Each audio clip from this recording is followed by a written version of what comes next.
I got a 30-06 with a 12-power scope and a bullet that'll travel 2,200 feet per second. When that deer looked up to lick the salt sucker I'd hung from the danged old tree, caught him right above the eye. Yeah, well, I hit one with a van going 55 miles an hour with the headlights on and the horn blowing. Woo, that's an elusive little creature.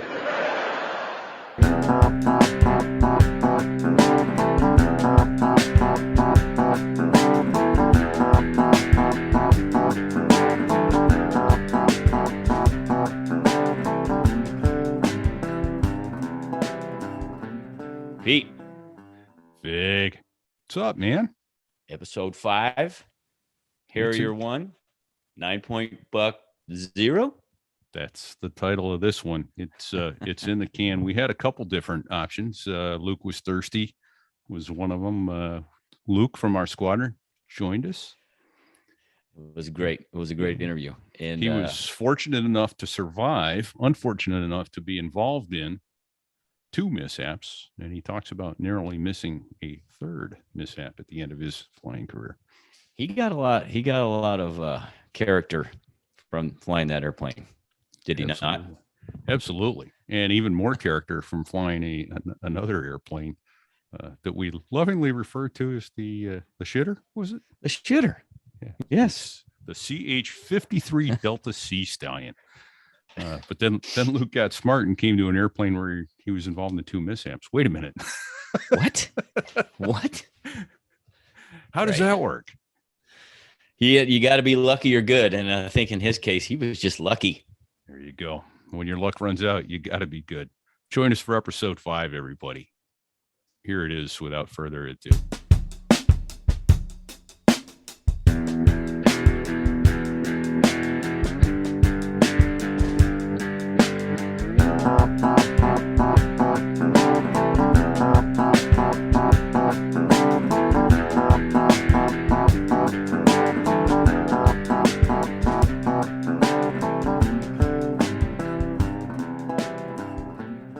So there I was.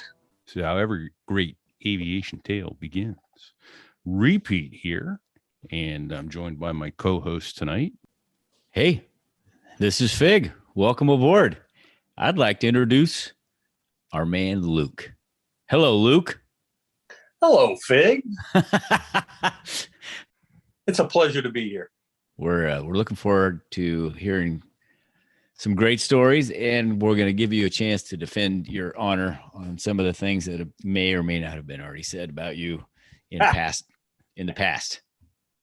We don't care what those guys said about you. You're a great guy, Luke. Yeah, we love you anyway. As far as you know, I'm okay. That's right. Yeah. So let me start by asking you, how did you get your start in aviation? Tell us what'd that look like for Luke? So I wanted to go to college. My dad was a school teacher, and he looks at me and goes, "You're going to figure out how you're going to do that because I don't have much money." And so I went and visited the ROTC guy, and he said, "Well, it'd really be good if you applied for ROTC and the Naval Academy."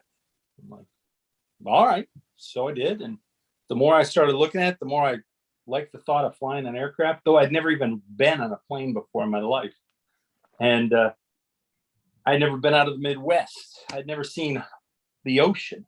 And so sure enough, I went through all the wickets. And next thing I know, I had an ROTC scholarship to either University of Southern California, Northwestern, or the University of Illinois. And then they said, "Oh, and by the way, you also got an appointment to the Naval Academy." And I said, "Wow. Geez. How much does it cost to go there?" They go, "They pay you." And I went, "No." They must be desperate. So my first trip on an airplane was a one-way ticket to a BWI and then a shuttle service one way from BWI to Annapolis. So basically I took to shore and burned the boats. And that was your first flight in an airplane? Ever. No way. Yes. That's a great. Man. That's great all by itself. Power in the corner, and I sat in that seat and I went, Oh, this is a really good feeling. I really like this. I think I could do this every day for the rest of my life. Thank you.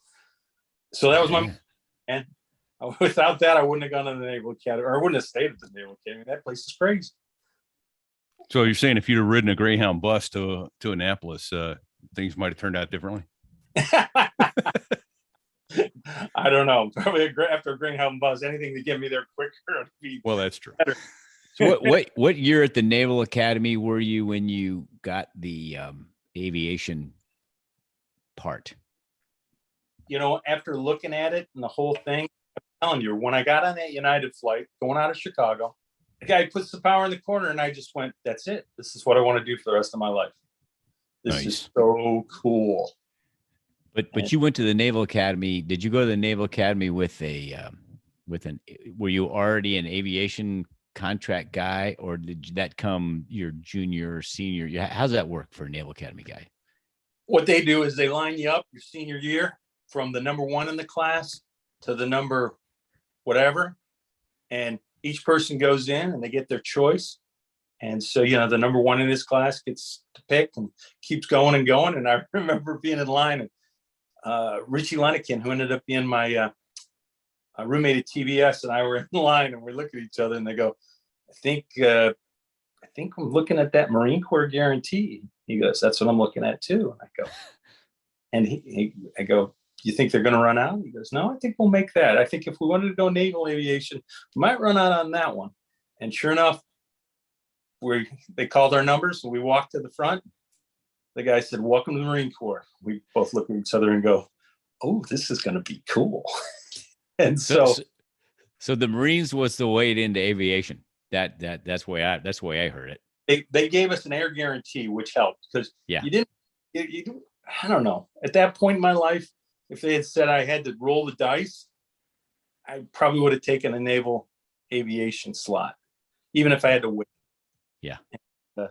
But then they said, "Okay, we'll guarantee going to Pensacola and being a pilot." We're like, "All right, sign me up for that program." I like that. So that's awesome. You got the Marine Corps aviation guarantee, and you wound up going to TBS. This is you were class of 83 at the Academy, was it? Mm-hmm. So I was Fox 83 at TBS. Right. Okay. 50% of my class was an aviation guarantee. Wow. 50% of the Fox class? Yes. Holy cow. Oh, because it was all ROTC and Naval Academy guys, right? Mostly? Right. We just graduated, and they've sent us down there, and we look around, we're like 50%. Out of 250, there are 125 soon-to-be aviators. Oh, that's not good. Well, I mean, that's not good when you go to pick airplanes. Well, I kind of like the fact that we were all protecting our eyes, and we really weren't sweating the TBS as bad. Well, that's probably true too. The big suck, TBS. Did you go? Were you doing the land nav course at night with safety goggles and the whole deal? So Oh, you can great. kick me in rocks, but don't touch my eyes. Yeah. So TBS is the basic school. It's the Marine Corps school that all newly commissioned officers go to, and it's about a 6-month course. How to be a Marine officer, how to wear your uniform, all the protocols.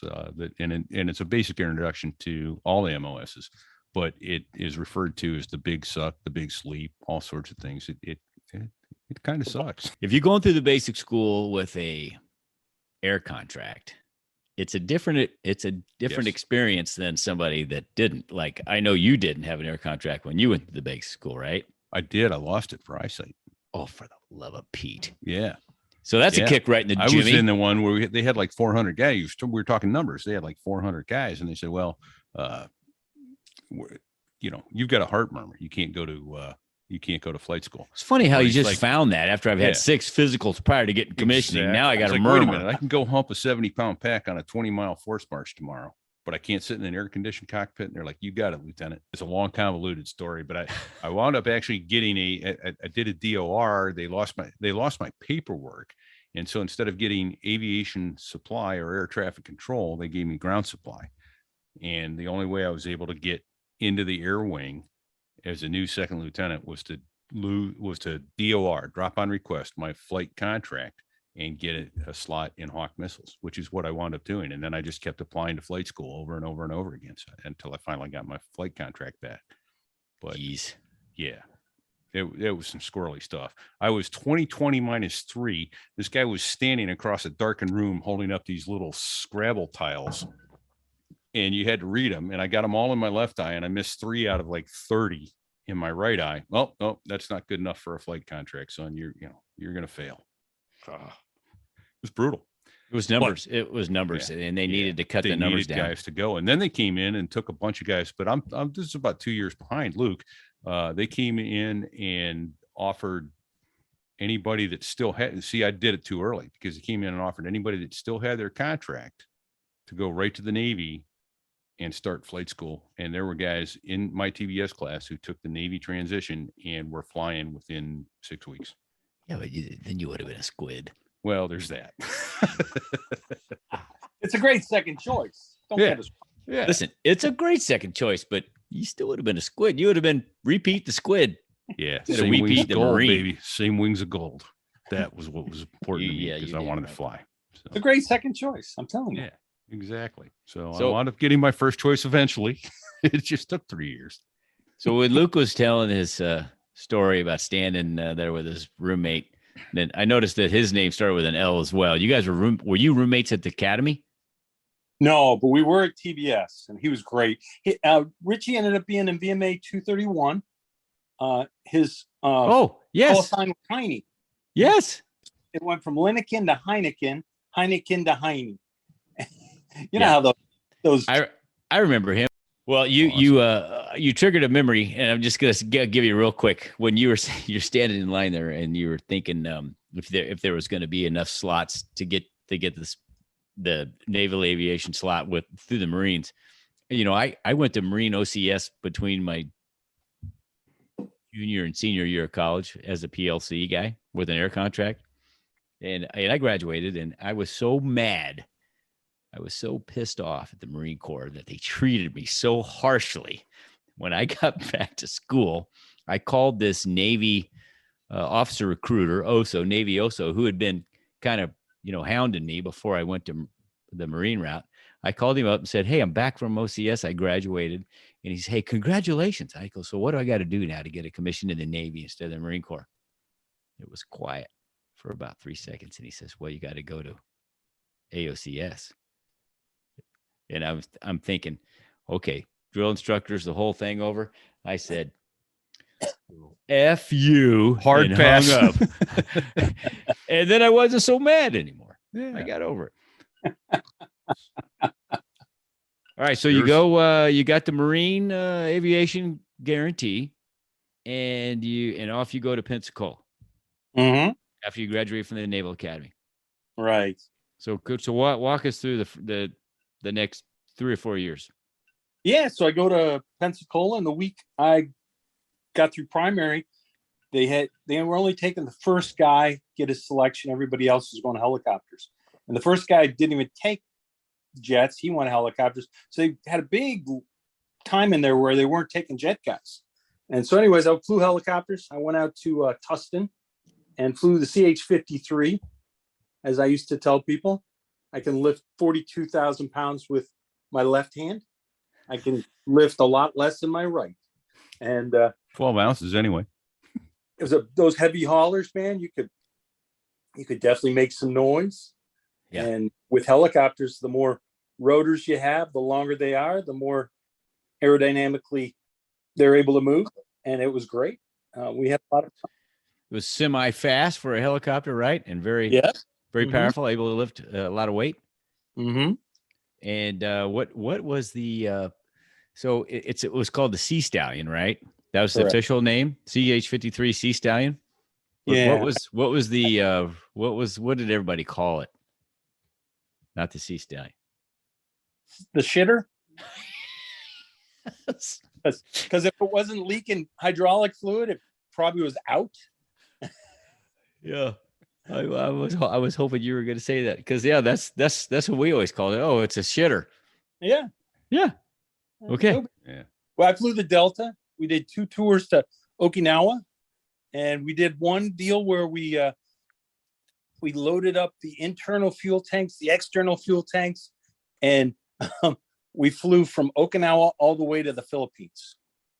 Oh dear God, that's a long way. How many hours is that in a CH-53?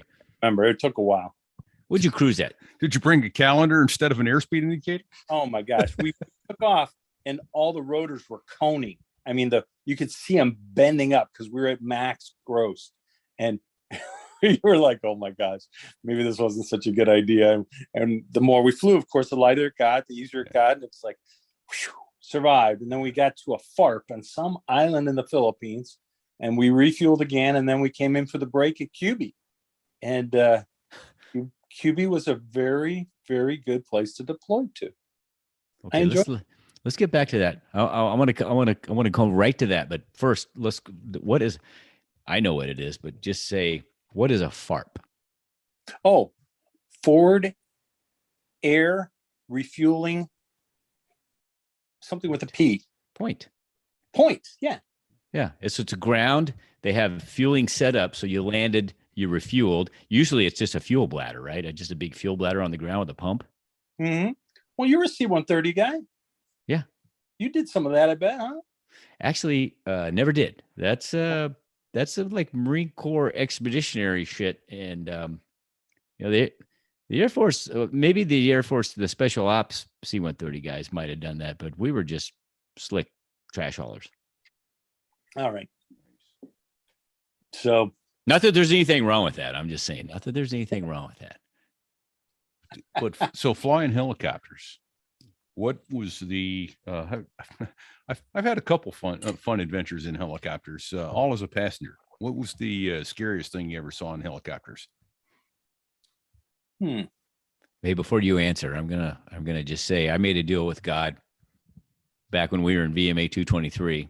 I made a deal with God that if he let me live through this helicopter flight, I'd never get on another one again, and I haven't yet. As a matter of fact, I did 5 combat tours, in the Air Guard flying C-130s, and 2 of them were in Afghanistan. And I told my crew, if something bad happens to me, anything, it doesn't matter, and they want to air vac me, drag me out behind a mule. Do not put me on a helicopter. Let me bleed out. It's okay. I'm good. I made a deal with God. Well, I guess so. I didn't have too much that scared me every once in a while, but I guess we were out at San Clemente Island in the Pacific, out off of California, right. And lost an engine, and it kind of wakes you up. And we were basically on short final, or basically near very close to the runway. So I just went ahead and landed it. Daytime or nighttime? It was evening. Okay, so it was light out still. Yeah. And when you say you lost an engine, did you guys ever find it? Yes, we did. So you had an engine failure. I had an engine failure. You are correct. Yes. And so I taxied over to the side, talked to the guys at base, and they said, "Well, you're going to hang there, and we'll get you an engine." And I'm like, "Give me an engine!"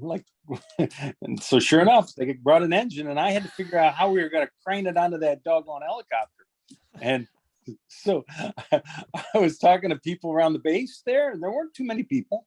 And this was on San Clemente on the island? Yeah, it's a bombing range, there's not a lot of people. And so I borrowed a car from somebody and drove around and found some guys on the other end of the island that were doing some construction, and swapped something. I don't know. Maybe I gave them some, who knows. Got a forklift and a duct tape. Yeah, got a crane, and they brought it over to the flight line, and we craned down that doggone engine, and my boys attached it and hooked it up, and we put the old engine in the back and lit her up and headed home. Repeat, I don't know about you, but this whole story is making me sweat. It's telling me right now that helicopters are a really bad idea. No matter how you slice it, it's a bad idea. Definition of a machine constantly trying to tear itself apart. Do you have any idea how many moving parts are involved in that, Luke? Proof there is a God, and he still wants me to live. There you go. He's got a plan for me somehow, some way. But the main thing is, I want to focus on this for a second. The main thing is you came to the light and became a jet pilot. Yeah. So how did that happen? Because otherwise we would never would have met. So I'm reading the message board one day, and they say they want to take 3 transition pilots. They want a 53 pilot, they want a 46 pilot, and they want one of the Cobras. And I look at that and I go, why not me? And so I went through all the paperwork, did everything I needed to do, and took all the pictures and sent in my package. Didn't think anything more of it. Nice. Kind of cruising through life. And then all of a sudden the message comes out. These 3 people have been selected, and my name is right there for CH-53s. And I remember reading the red message board myself and going, no. Holy. And everybody in my squadron was like, wait, how'd you do that? I go, I just applied. And they're like, Better to be lucky than good, boys. yeah. So where were you? Were you in the first tour in your fleet squadron when that happened? Well, it's my first fleet squadron tour. It was my second deployment to Okinawa. And so I got word right when I was in Okinawa. And that was a good feeling. I was like, man, I know where I'm going next. Nice. So That's awesome. So right when we got back, I prepared to go to Meridian, Mississippi and transition. And that was interesting in itself, going through Meridian as a captain. You're kind of, everybody else is in the ready room talking about stuff that went on last night and all this. Right. And you're married, you got a kid, maybe and you already had wings on your chest too. You had Naval Aviator wings on your chest, and those the other students didn't. Plus, you're an old guy now, right? You're kind of an old guy. I got over 1,000 hours, Yeah, you're salty.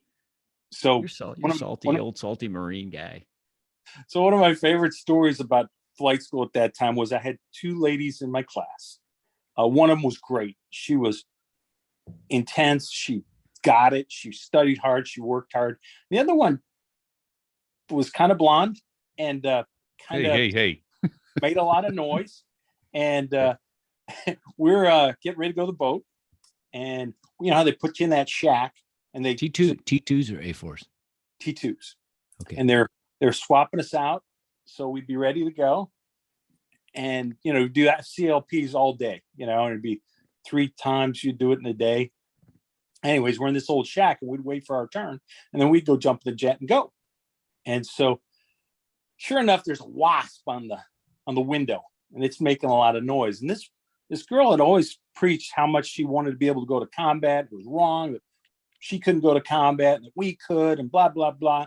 Well, this wasp starts making some noise and she's right next to it. And all of a sudden she just screams. She goes, "It's a wasp, it's a wasp." And I'm like, and it moves right over towards my side of the window. And I just take my fist and I just kill the wasp. And I look at her and I just go, "So you want to go to combat?" Nice. You can imagine every place. There's that silence. And then it was this roar. And she crimson red. And I'm just like, and I looked at the other girl, and of course I just kind of smiled, and she smiled back like, she gets it, she does. And so we had the 2 contrasts. It was perfect. And the FCLPs he was talking about is field carrier landing practice, where you go and you pretend you're landing on a carrier, that there's a carrier deck painted on the field, and you're graded on every pass, and you rotate out on jets so that they can get a bunch of students through at the same time, get you ready to go to the boat, and that's how they prep you for it. Like muscle memory, because you do it so many times over the course of the nature. 2 weeks, and when you go to the boat, you forget everything, but your body's still doing it. Exactly. Yep. I want to just backtrack a little bit. The girls, the 2 females that you're talking about, they were Navy. Yes. Naval. They were Navy officers, correct? Because back then they didn't let. I think the first women aviators in the Marine Corps came around 91, 92, somewhere in there. Yeah, that sounds about right. Yeah. And so this was obviously before that. Right. It was about 1990. Yeah. Right. Yeah. Yeah. 89, 90. Yeah, because you joined us in 91, early 90, like January 91, right? Yes. Yeah. Okay. And then so you got there. We were in 223. We're all spooling up to get ready to go to Desert Shield, and a lot of heavy weapons debts, and preparing to be stone cold killers and dropping bombs and shooting missiles and firing the cannon. Doing stuff we're trained for, right? Yeah. But we were the squadron that got left behind, and we had a bunch of Hangar Queen jets and a bunch of folks that weren't combat qualified, and Trip got handed here. Make it happen. Get guys ready. And he did an amazing job of doing that and getting us out to do the heavy weapon stats in Yuma and Fallon and dropping. The funny thing was, talk to our buds that were out on the West Coast. We were out there and we were dropping more Rockeye and Mark 81s and 82s and firing the Zunis and firing the cannons than any of those guys ever were. And they had access to the ranges every day. That's true. So that was kind of a cool thing about it. We had our own version of FCLPs and the Harriers. And so we did them we had a boat painted on the deck at Bogue Field. And Luke, as I recall, you were the only guy in the pattern one day at Bogue Field. Is that correct? Yes. That was you think you got it made. You go, it's just me, man. I can do so many doggone landings. I'm gonna be the man. Yeah. And I'm on the runway on that little Bogue Field makeup of a LHD. Is that what it was? LPH. And that's anyway. aluminum. It was aluminum matting, right? Aluminum matting, all painted up. Yep. And so I remember putting the power in the corner, putting my hand over on the nozzles. I'm starting my scan, and then somebody says brakes. I remember looking down at my feet. Oh, I'm not even touching the brakes. I get my scan going again, and as I'm getting close to the deck edge, I pull in my nozzles and I look, and it's only 80%. It's supposed to be like 107. I'm going, what the? And I go, this isn't going well. And so I pull the nozzles all the way back. I put the power forward to slow down the aircraft, and I jam on the brakes. I don't know if you remember Bogue Field at that time. There were trees right at the end of that matting. And I'm looking at those trees and I'm like, ooh, that is not going to be a pretty sight. They're like tall redwoods at that point, right? They weren't giant little, sequoias. Man. They were grown up. They were older than I was. And I kicked it hard left. And I'm like, oh, I missed the trees. I could live through this. And I look, there's a big berm in front of me. And I go, no, I'm going to flip. I'm like, son of a, I hit it right then. And I missed the berm and I start slowing down. And I'm like, wait a second, I'm going to live. And meanwhile, when I am getting close to that deck edge, I hear eject, eject, eject. And I'm going, no, not yet. And I don't know if you guys have been through this, but there's a lot of stuff that happens. You remember every doggone thing. It's wild. Time compression. Oh my God. And so now I flip the top and I'm getting out. I look back and I see people running out of buildings and I see the crew rolling. And I mean, there's just all kinds of stuff going on. And I'm like, holy cow. And I look, and you look on the runway and you can see where I started applying brakes. There's black marks. And you can see where those black marks turn and depart the runway surface. And then you see where the wheels are in the grass. And it looks like a farmer just went through with a plow. And all the dirt is all kicked up. And I'm like, son of a gun, maybe I should have ejected.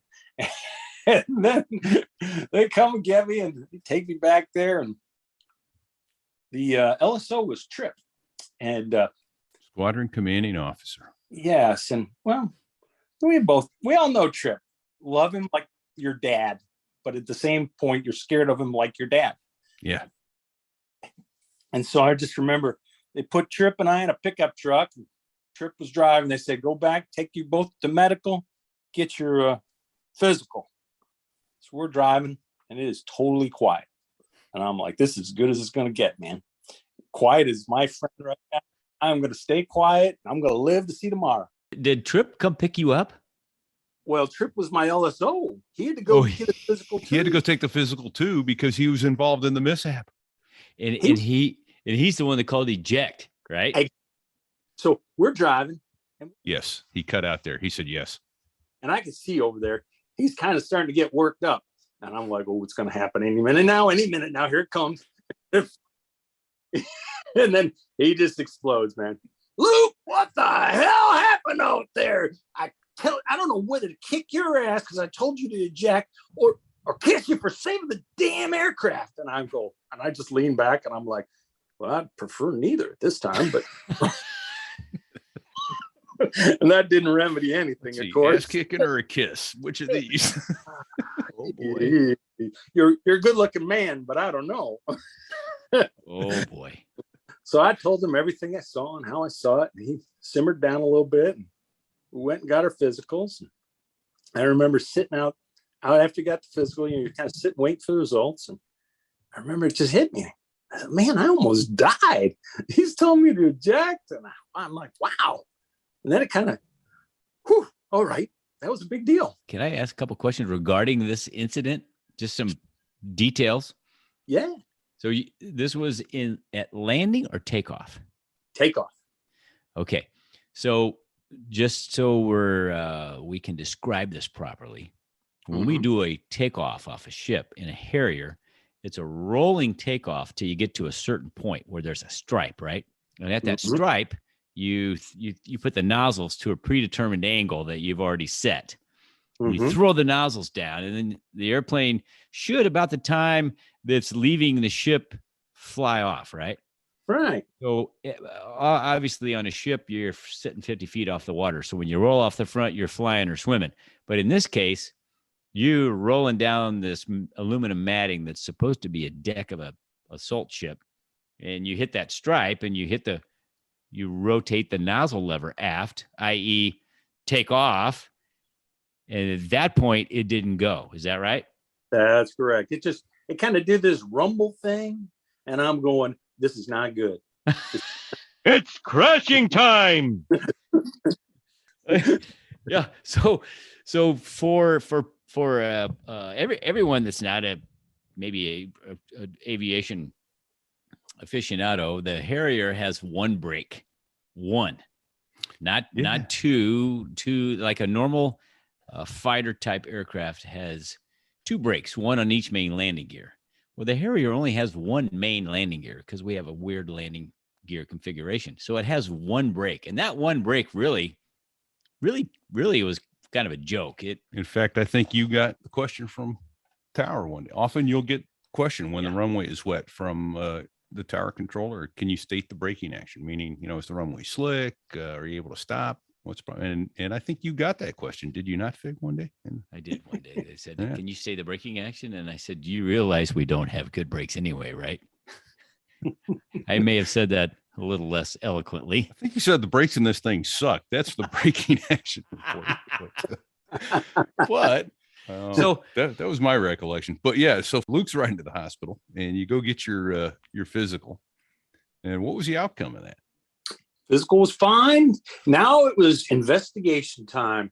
And Repete, the safety officer, came and sat me down and said, you need to write all this stuff down. You need to go through it in your head. You need to get it all straight. What happened, And the more you're able to do it repetitively, the more you're going to be ready to get to the bottom of it. And so you never want to go to one of those meetings with a long table and everybody's got a drink of water but you. But that's where I ended up. I was on one of those meetings where everybody had a glass of water but me. And Luke You was sit at thirsty. the wrong end of the table. Is that what you're saying? It's fun, man. I'm just telling you right now, as an aviator, you do not want to be there. But you got to be, so you do it. And they grilled me, man. It must have been 2, 3, maybe 4 hours. I can't remember now. It was a long time ago. I just remember it was very painful and it was very meticulous and tedious and all those kind of words that you want to jam in there. And it was the head test pilot at McDonnell Douglas, Jackie Jackson, one of my heroes. It was the wing safety officer. It was the group safety officer. It was Rolls-Royce, Alan McDonald. It was, I just remember, all kinds of people that I kind of knew, but maybe didn't know them as well. And so we went through it all and they kept asking questions and they kept on going back. Why didn't you go through the limiters, take that thing off and just get it off the deck? And I said, well, I guess I was on the deck and I figured I'd just try to do what I could there. And sure enough, that once they're done, they're done. Everybody leaves the room except Colonel Jackson. Colonel Jackson is still one of my heroes. I don't care whatever happens, period. He comes, sits right down next to me, and he goes, you know what? I couldn't have done any better. And I look at him, I'm like, really? He goes, That's from a test pilot of that's a test pilot himself that flies that airplane. the best Yeah. Harrier pilot I ever knew.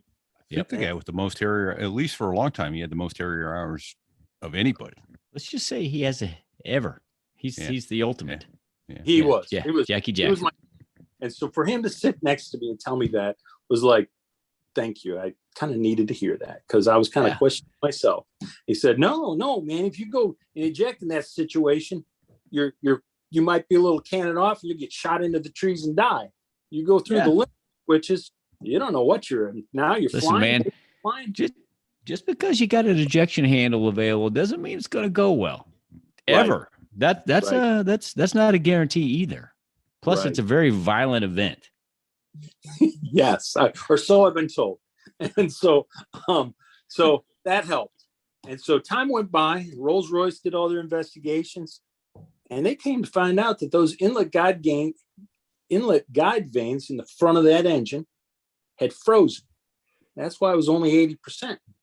Well. And if I had gone through those limiters, that it would have had it would have basically flamed out the engine. You would have you would have caused a compressor stall. Yes. Yeah. And you would have been really screwed. Right. And then you would have been into those trees at full force. Yeah. And ejecting. Right. We might not, let's just be honest. We might not be having this conversation. No. Yeah. Right. We'd be saying, oh, you remember old Luke? God, that guy was great. Right up to the point where he wasn't great anymore. Yeah. So it kind of made me feel good. And I was like, yeah, okay. And so they put a little thing in NATOPS. I don't know if you ever saw it. I never read the thing. I used to call it my paragraph. That paragraph said that, please note, inlet guide vanes may freeze, and kind of went through the whole thing that I'd gone through. And the good news is this had probably happened before, but they never had an aircraft to look at afterwards. Right. And so now they got to look at it. They got to figure it out. They got to do things and make the Harrier better aircraft. So in the end, I thought it was a story I'm proud to have survived. But at the time, there was a lot of consternation. Hey, Luke, when was that? Do you remember the date? I don't need a specific date, but was that in 91 or was that in early 92? 91, probably October 91, because we used to joke, I don't know if you remember, that I was on double secret probation. And you were always on double secret probation because you were a shitter pilot, for crying out loud. So here I am on double secret probation. I'm sorry, I had to say that. I'm sorry, Luke. I had to say that. I'm okay with that. I'm proud of my heritage. There you go. And so here I am coming off a double secret probation, and it's like January, I think. And we're going out, and we had a great day. We did a low level. We did drop bombs. We just had a great day there. Great day. And we're coming in for a landing, and it was after the sun had already set, so it was dark. And as I'm coming in for a landing, something brown goes past my windscreen. I'm like, what the frick? And all of a sudden, thump, thump. I'm like, oh, go tower, I just hit something on the runway. They go, Roger. Bulldog, wave it off. They go, what do you think you hit? I said, I think I hit a deer. And they go, oh, all right. But it was on the left side. And the aircraft wants to lean wing down on the right side. And I'm like, what the heck? But I go, well, I'm in a Harrier. I can do miraculous things here. I pull in my nozzles, I start adding power, and that wing stand up, get down to about 10, 20 knots, and all of a sudden, thump, the wing drops down and just stops. It's like, boom. And I'm like, son of a gun. And I pop the top and about to get out. Meanwhile, the crash crew's there, and all the guys in the baked potato suits are looking at me. And I'm like, can I take my time, or is this a rush deal? And they just start laughing. They go, you can take time, sir. You're good. I'm like, good. So I took the time. I got out, and sure enough, I'd hit 2 deer on that runway. The one on the left was a little nub. The one on the right was a 9-point buck. The biggest. And that collapsed the gear on the right. Took the outrigger out. Yep. So you got that shear pin on the two outriggers. Yep. And if it's too much force, rather than rip the whole wing off, it just breaks that shear pin. Yeah. and it kind of just flaps in the back. And so so they just put a new shear pin in it and towed it back to the line. And in the morning, I came out, and the guys are laughing. They're going, I'm the quality officer at that time, and they're like, "Sir, I had been the flight line officer, and they're like, "Sir, you got to come out and see your aircraft." And I go, "All right." I go out there, and they put 2 silhouettes of deer on the side of the Instead of MiGs, you got deer. Instead of MiGs painted on the side, you had deer. You had deer, right? I got my kill. I got my 2 kills. And so I remember that, dude. I remember that. They're cagey little creatures. Wait, but there's more to this story, if I remember. Yeah. And so the crash crew cleaned that whole venison thing, and they gave it all the meat, or they split the meat with us, but we had a great party that next Saturday night, and everybody ate venison. Yep. And I still got the 9-point buck antlers right here in the office. They're right up there.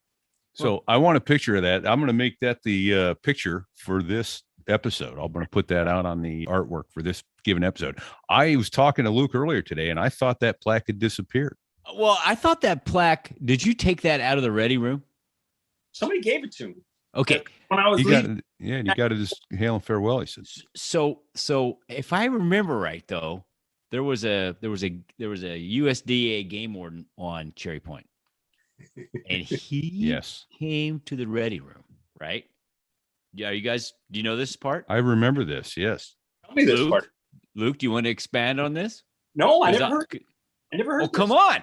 So I was in the ready room when this guy walks in, and I wasn't by myself. There was multiple, company grade officers in the ready room.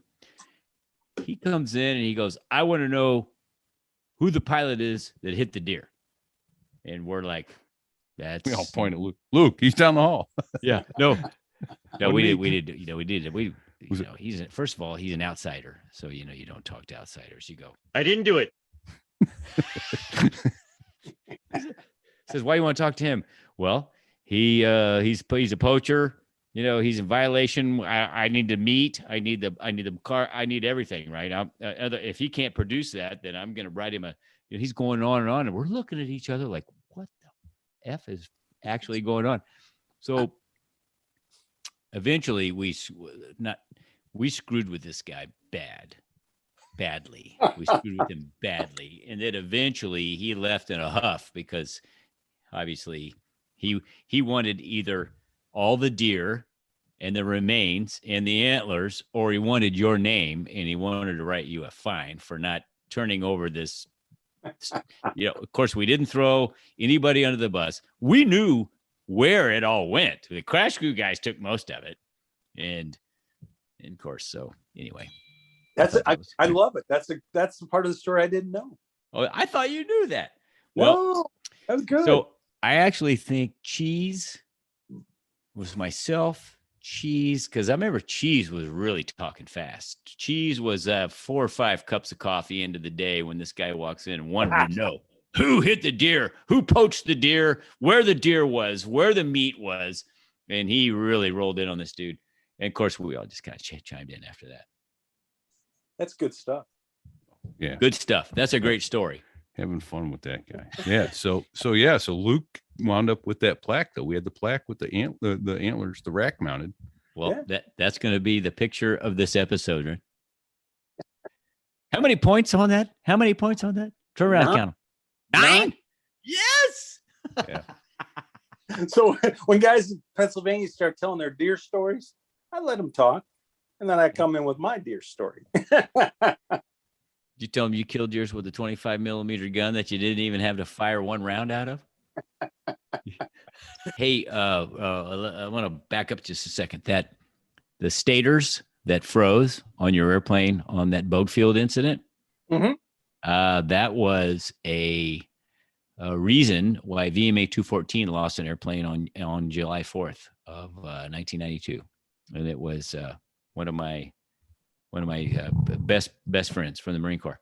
It happened. It was a VMA 214 guy that we swapped out with VMA 214 when we went to Iwakuni, and that'll be another story. But that same thing happened to him on takeoff out of Davenport, Iowa. Same thing. What did he do? Was that Smitty It was after Jeff the air Smith. show?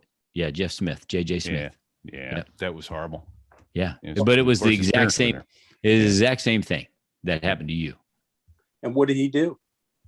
Well, he tried to stop the airplane on the runway. It was a short runway and wasn't able to stop. No, Went that off. That was a tragic one. He ejected a little late. He went off the end of the runway. It ripped the bottom of ripped the gear off. So the airplane was now a canoe. Ripped the nose gear off when he went through. He went through the first ditch. Ripped the nose gear off. That's enough fun. I'm done. He pulled the handle and got out. But of course, at this point in time, the airplane now comes to a stop, and it was loaded with 2 drop tanks and a full bag of fuel, which exploded. And he was about 80 to 90 feet in the air when the fireball came up and melted his chute, and he died. Oh, Yeah. Yeah. So, Yeah. we all lost a lot of good friends. This was we were never promised this was going to be a safe operation or a safe business. We'd be as safe as we could, but it's a dangerous business. And a lot of men gave their lives doing this. And do you guys recall ever hearing from a commander or a mentor? Mine was from the wing commander in Meridian when I checked in for jet training. And he said, look to your left and look to your right. So we all did. And he said, if you spend a 20-year career in naval aviation, one of those 2 people you just looked at won't be here. And that's pretty spot on. Yep. Yeah. Yeah. Yep. I lost count, but it's somewhere in the dozen to a dozen and a half range of close friends that I lost over the course of of my career. And I know you guys are in the same boat. Well, so there were 9 guys from my TBS class that got Harriers. And then before the first tour was over, 3 of the 9 were no longer with us. Yeah. And one of them was Biscuit. Oh. Yeah. And Biscuit was a squadron mate of ours. For you listeners, Biscuit was a VMA 223 squadron mate of ours. And it was rough. It was rough when you lose a squadron mate in your squadron. It's rough when you lose a buddy, but it's really rough when you lose a squadron. And I recall, Fig, were you in the van? We were up in Fallon. We were in Fallon, and we were coming back from, I think, Lake Tahoe. We'd spent like the Marine Corps weekend in birthday Lake ball, Tahoe. Lake Tahoe, 1991. Yeah. Yes. And we were on our way home, and I remember hearing on the news, it was Paul Harvey, News and Comments, when we heard that the Marines lost a Harrier in Europe and that the pilot had been killed. And of course, at that point in time, we didn't know who it was. Right. Remember that? Yes. Yeah, we were in the van. Yes.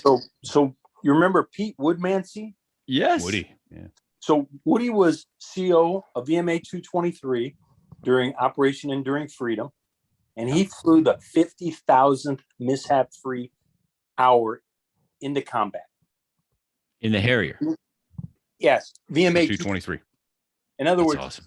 And so when he got back, I called him and I said, Woody, that was awesome.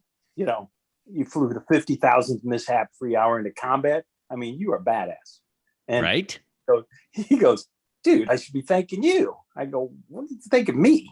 He goes, you and Yurovich, man, you always used to be yelling at each other and carrying on about, Yurovich wanted to launch to everybody and you ground them because you're the quality guy and you're just going back and forth. And basically you guys set a culture that said, we want to launch every aircraft on time, but we're not going to do it unless it's safe. And I'm like, wow. So I played a role in that? And he's like, dude, you Yes, did. You did. Because the last squadron was Biscuit. And I'm like, what do you think? I kind of like that. Thanks. It made me feel like the time I spent in the Marine Corps was of value. And so right after that, I said, I should pass that on to somebody. So I called Dan Yurovich. And he was the CEO of Berry Controls in Boston. And I called him and talked to him. And I go, so maybe what we did made a difference. He goes, Luke, I need to hear that, man. That was good stuff.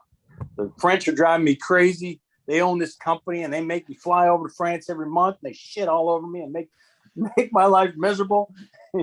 I go, yeah. And he goes, Dan was our maintenance officer. correct. not a pilot, but a maintenance officer, and he was awesome. Yeah. Great leader, great advocate. And I just want to point that out. When you said his name, I remember that. Yes. Always an advocate for us, for safety, and was a great leader for the Marines. Yes. So he said, I'm heading to Pennsylvania, help turn around another company. You got any interest? I go, no, I'm good, man. My job's, I'm in a good position. Within 2 weeks, they came in and said, the company's been sold. We're probably not going to be needing you. And I went, huh, Dan, hey, remember that job? That's what brought me to Pennsylvania. Is it? That's how you got to Pennsylvania? Yeah. Are you still working for the same company? No, but we turned around the company and we did good work and sold it. And I was one of the owners, and Great. It worked out pretty well. That's awesome, buddy. But it shows your relationships in the Marine Corps continue to after carry the on through Marine life. Corps. Absolutely. And you always got each other's back, and I always had Dan's back, and it was great working with him. He's a great person, and it was just fun. Great story. So, yeah. Thank you. Indeed. Yeah. So I've got one other story I want your perspective on. So we did Westpac together, summer of '92. We're over in Iwakuni, Japan. Great time. And on the weekends, we used to, for those of us that were too poor to buy a $300 car with 4 other guys,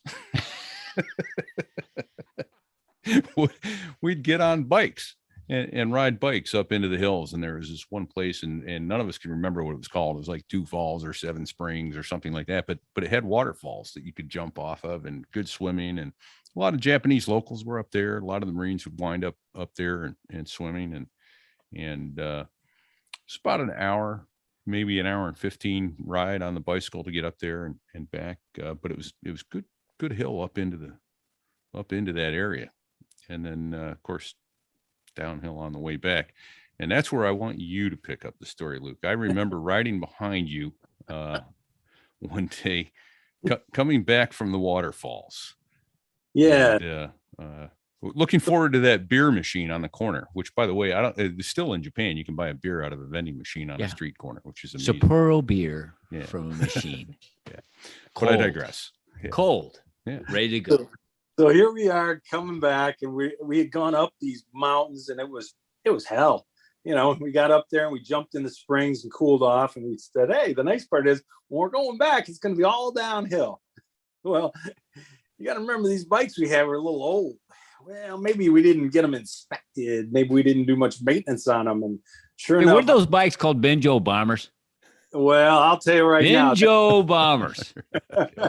They're called Benjo bombers for a reason. Why were they called Benjo bombers? What were the Benjo ditches? Yes. Well, they would flood full of water, Benjo ditches, Benjo bombers. Okay, go ahead. So I'm coming down, and I'm coming pretty fast. I realize I don't have brakes. And I realized that I'm not slowing down at all. In fact, my speed is picking up at a geometric rate. And I'm going, holy cow. And I just never even imagined that this situation would occur. And but the good news is you had on shorts, a t-shirt, and some flip-flops, right? So you were all the safety gear you could possibly want. Right. I was ready for anything. And so I am going, and I'm going, all I can think of is one of these turns. I'm going to go off the end, and it's cliffs. I mean, we're not talking, it ain't pretty. There is no 60, 80 feet down into the woods and trees. We're on a volcanic island. It's a volcanic island. Yeah. Right. That's grown up with lush undergrowth, but it's a volcanic island with treacherous, sharp rocks. Yeah. Let's not lose the fact that road was a cliff right on the other end. And so finally, I just said, this is it, man. I gotta lay it down. And so by now, who knows what speed is? It felt like really fast, like ludicrous speed. And so I lay that sucker down, and man, I was feeling pain for at least a couple weeks. I mean, I skinned up my legs. It was, but sometimes you just got to lay it down. I figured I lived, so that was You did. You used That was a every good- molecule of skin on your body as brakes, but I Hey, think the brakes on the was- Harrier sucked. The brake on the Benjo The bomber brake on the Harrier sucked, but the brakes on the Benjo bomber was non-existent. inconsequential. Doc Riddle, was Doc Riddle involved in your rehabilitation and the ointment used for the scabs on your legs, arms, and butt cheeks? Yes, Doc Riddle saved my life more than once. We got to get Doc on. I have his contact info. But Doc Riddle, he was our Navy flight surgeon, former Marine Corps artillery officer prior to being our flight surgeon. Will be a great interview if we can find him. I got him. I know where he is. He's probably a plastic surgeon making more money than God. Than the three of Right us put now. together. Yes. So I'm in Newburgh, Indiana, and There you go. living in this nice neighborhood, and I'm running this company. And I look one day, I'm walking through the neighborhood, and who is one of my neighbors but Doc Riddle? Are you kidding me? Yep, that's where he lives, Newburgh, Indiana. Blew my brains out. I was just like, holy cow, what are you doing here? He goes, what are you doing here? What kind of medicine was he practicing? I don't Quackery. know. Yeah, just Quackery, man. Quackery. So the funny thing is, these guys that were our former flight surgeons, they just because they were flight surgeons doesn't mean they. Well, for instance, my dermatologist currently here in Kansas City was the VMA 214 flight surgeon from back in our day. no way. He became a dermatologist. Yeah, and he's my dermatologist. He's awesome. By the way, if you're in Kansas City and one of the dermatologists, his name is John Rupp. He's amazing. You got good skin. That's a free plug for John There Rupp. you go, right? Perry Bechtel went on to be with the Blues. Yes, he Yes, did. yes. Yes. He's a good dude. He was the guy after Riddle, right? I thought he was before. Was he before? Well, no, Okay, he would it have might been have after. before. He was after because he went to the Blues about the time I was getting out, and he went straight from us to the Blues. Yeah. So Harry Bechtel. Doc Riddle. Shot over. yeah, Shot out. Good stuff. He was an artillery guy. He spoke the language. He was, Shot out. When it was time for the prostate check, he'd say, "Okay, just lean into the table.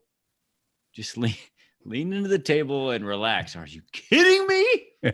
He'd go, Doc, why are both "Shot your hands over. on my hips? Why are both your hands on my shoulders?"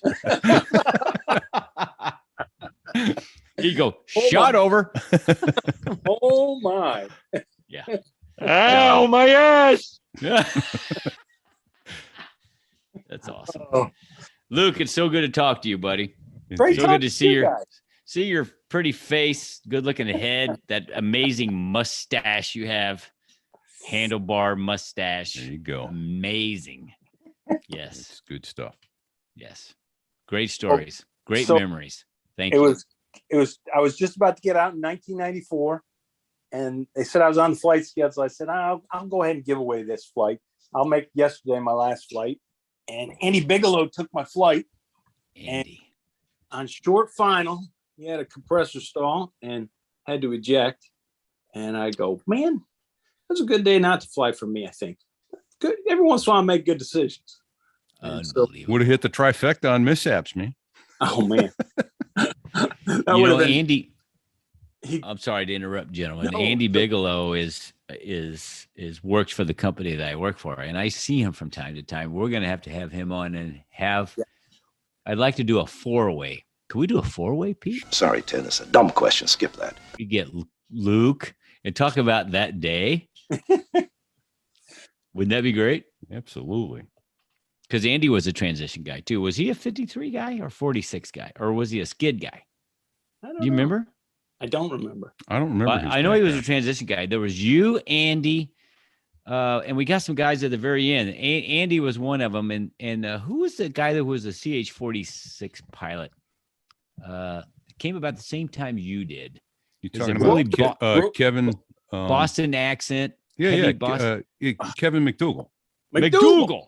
Yeah. McDougal. You know, Yeah. he married a Navy. He married Jen. Jen's at my Right. company, and He married a Kevin's Navy at pilot. an Atlanta-based major. So we need to get those We need to get those guys on too, bro. Oh yeah, Oh, get Mc- absolutely. he's great. Yeah. He sold me his, McDougal. he sold me his truck for $1. Well, it's He goes, two I of- got my truck. I said, what do you want? And he goes, just give me $1. We'll call it even. I go, you're kidding, right? He goes, I just got to get rid of the sucker. And it was an old Toyota pickup truck. And man, that thing served me well. It served me well. So I owe him still. Nice. they're good people. I flash forward about 4 years from our time in Iwakuni. I was passing through Meridian, and this is another story. I'll just hit the bullets real quick. Ferrying an airplane back to Cherry Point, and ended up having to spend the night there, and they put me up, him and his wife. Oh, nice. Yeah, Yeah. very cool. Yeah, they're good folks. So we are coming to the end of the time here, I guess, folks. Let me put out what I haven't put out on other shows, but if you have questions for us, you can always reach out to us at fig at sothereiwas.us or repeat at sothereiwas.us. Repeat spelled REPETE, not the way you might think it was. You can follow us on Facebook at sothereiwas.us/Facebook. Or sothereiwas.us/Twitter if you want to follow us there. We need some followers there as well. But so let me say again, thank you, Luke, for joining us. It's been Luke, a lot you're of awesome. fun catching up. You're awesome, buddy. Yeah, great stuff. Thank you. Enjoy the heck so- out. Big round of applause, ladies and gentlemen, for my man Luke. I miss you, bro. I miss you. I do too, man. I feel like I'm 27 and bulletproof again, just talking to you. Matter of fact, I'm going to go out and ride wheelies. I'm going to go out and ride wheelies down my street on my lawnmower. In the meantime, guys, God bless and check 6. Mistakes were made.